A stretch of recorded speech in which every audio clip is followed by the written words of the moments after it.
Many ask themselves, was industrialization worth it? So, here are 5 pros and cons to help you decide.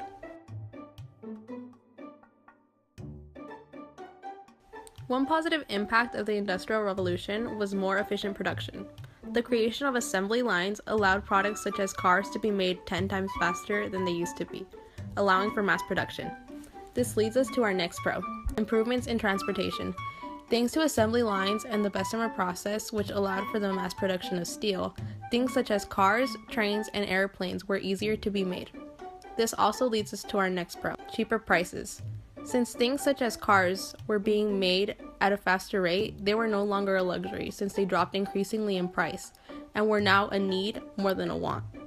This also leads us to our next pro,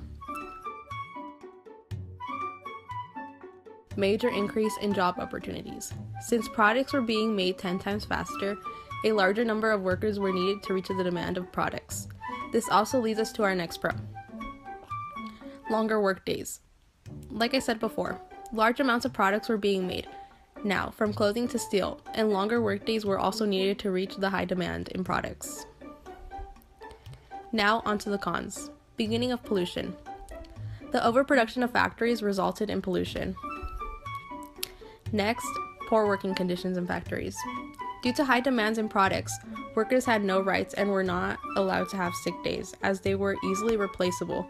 This relates to our next con, longer work hours.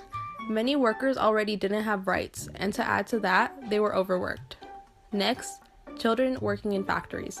Due to low pay, many families needed their children to work in order to make ends meet, and sadly, they were underpaid and weren't treated right. Our final con is overpopulation. Due to high demand for labor, families quickly migrated from the rural farm to newly industrialized cities to find work. So, was industrialization worth it?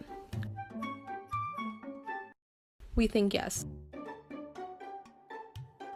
What do you think?